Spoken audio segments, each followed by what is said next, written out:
All right. So last week was Membership Sunday, and we welcomed a couple new members to our church. And so the next couple weeks, we'll be hearing some testimonies from folks that are now newly members. And this morning, we get the privilege to hear from one of Orlando's renowned sushi chefs, Mr. Yong Yoo. So let's give a warm round of applause to Yong here.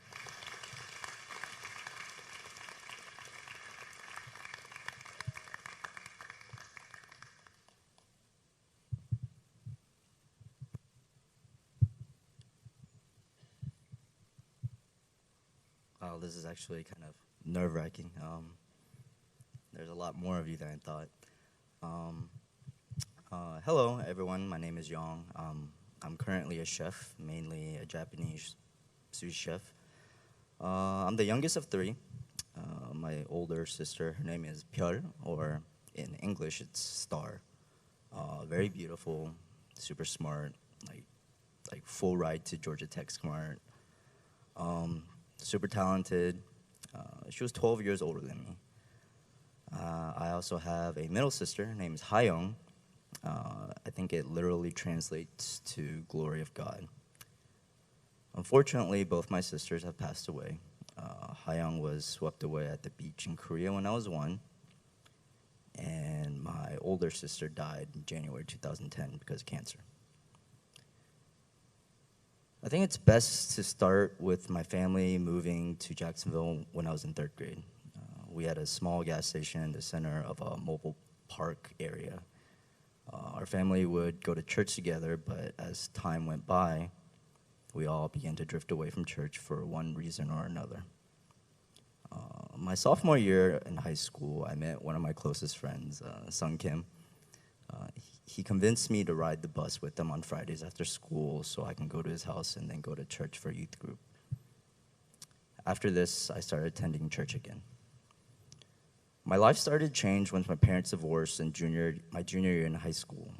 At the time, I didn't really think too much of it.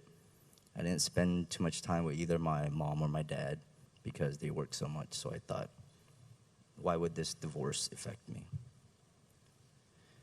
My dad remarried, then divorced again when I was in college.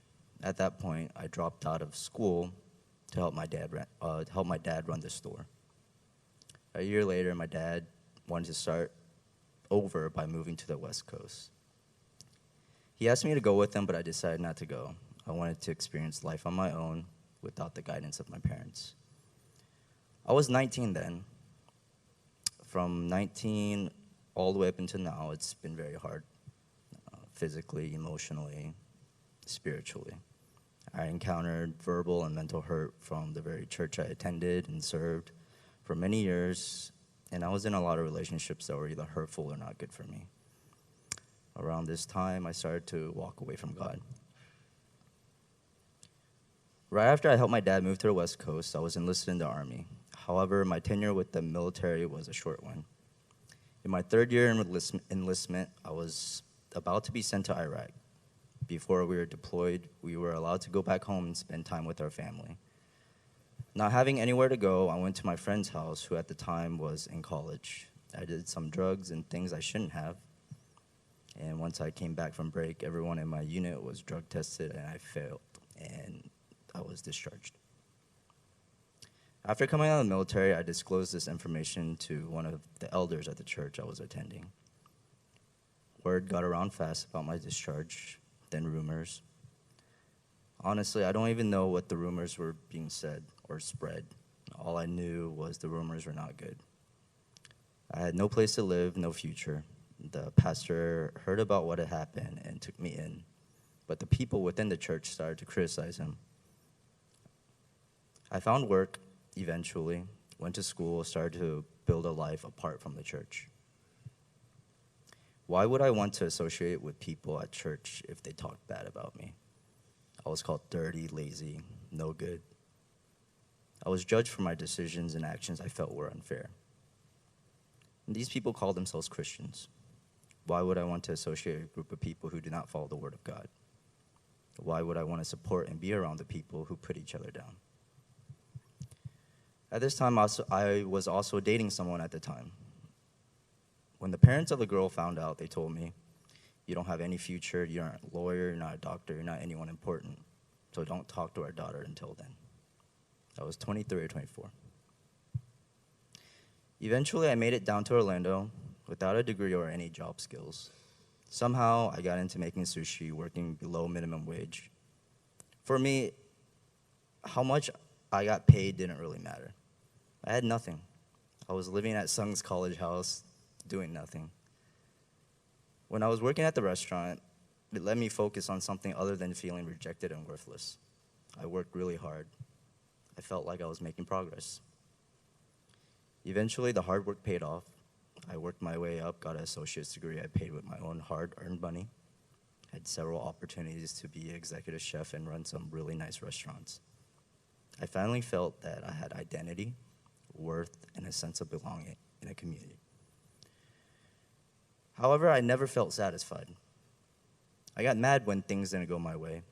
I dated around. It was always great at first, but I would get bored and unhappy afterwards. I would be very demanding to myself and my employees. I was arrogant, almost egotistical. I wanted to be perfect so that no one could tell me I was not good enough. I got complacent and started searching for something new, something different. One day I decided to move to Los Angeles with a girl I was dating. I left everything behind in Orlando to start something new, hoping I would find happiness in an uncertain relationship, success in work, and possibly fame. Shortly after we moved to LA, we broke up. I'm not exactly sure what happened, but we broke up, and I took it very hard. I had no friends, no family. I'd spent all my finances moving. I hated life. So in order to keep moving forward, I did what I did best. I worked. I worked 6 days a week, worked myself to a manager position. I created a life for myself in LA. And after 2 years, I was starting to heal and feel a little better about myself. Then shortly after, my father died. I never got to say bye to him, and I never got to say bye to my sisters. This was the absolute low point of my life.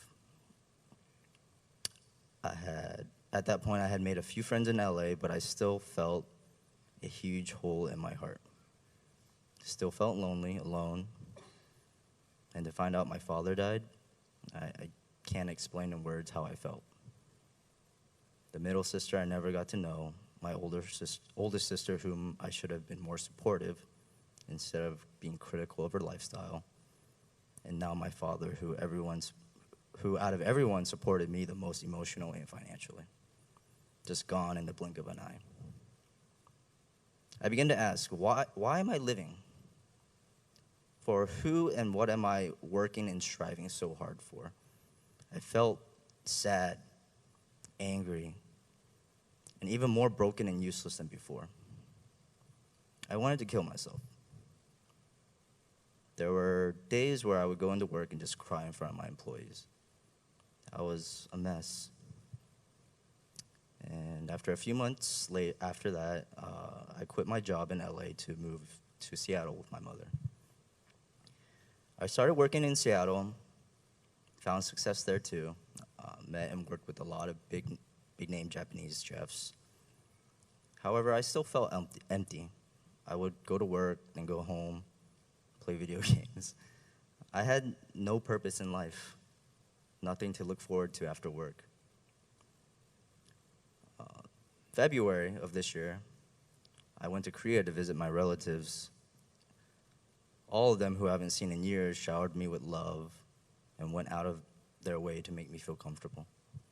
My youngest aunt from my dad's side, I think she's crazy, but every time she saw me, she would cry. I brought her some gifts from America, and she would just sob uncontrollably and say how much I remind her of my dad. And then it struck me. The amount of love my aunt was showing me with her time, her tears, and her actions. For someone like me who thought I was worthless, lazy, dirty, a failure, how can she love me? It's because we're family. And this kind of love I haven't felt in a long time. Then I realized God's love is even greater, unfathomable, endless.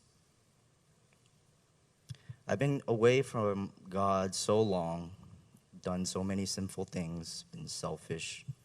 I hurt others, I hurt myself, I hurt God. How can He take me back? Even with Jesus dying for our sins and forgiving us, I felt ashamed. I felt like I didn't deserve forgiveness. I cried for months, driving to work, before bed, in the bathroom. I didn't know what to do, where to go, where to start. So I talked to my mother about this. She told me this story when I was little. She said that I need to go to church because I'm a child of God. And the story goes, when I was pregnant with you, I went to church every morning to pray that you would turn out to be a boy because your father wanted you to be a boy so bad. And I told my mom, hey, I heard this story 20 times. This time, the reply was a little different. She goes, your dad told me to abort you if you were not a boy. So I sat in silence the rest of the night and realized all my life God was watching over me and pursuing me, and I denied Him every single time. The time my parents were going through a divorce, I was apathetic. The time I was betrayed by my own church, I ran. The time I was rejected and felt worthless, I was angry, and I relied on my own strength. The time I felt like I was thrown away by someone I loved, I turned to work to hide the pain. The time that my dad died, I isolated myself. And the whole time, God has been watching me. After a month or so, I decided to move back to Florida, where I had friends and a community that could keep me accountable and help me heal. I wanted to live a life with a higher purpose. I wanted to feel loved. I wanted to live a life, or I wanted to be in a community where I could belong and contribute. I wanted to be happy and at peace. That's when I thought of all my friends at Harvest. Throughout the years, I kept in touch with a lot of old college friends. Minsun, Monica, Sung. They all encouraged me to come back. After moving back, I became close with John and Kristen Fong in the Middle East House Church, and I met a lot of people. Though I may not greet and talk to each of y'all on a regular basis, I've been thankful and blessed to be able to come to our church and worship together. Since coming back to Florida, to God, and back to Harvest, I've been blessed tenfold. God has been placing so many beneficial people in all aspects of my life, and I've stopped feeling so negative about myself. And now I understand my purpose of working and living so hard. It's to serve and love others just like how Jesus did for the glory of God. So no matter how busy I am, I hope that I can serve this family of mine, this church, with all my heart and love. And for those who are struggling, tired, sad, angry, there's hope. Even though it doesn't feel like it, God's watching over you, and He's waiting for you. It's never too late to go or to go back. Thank you.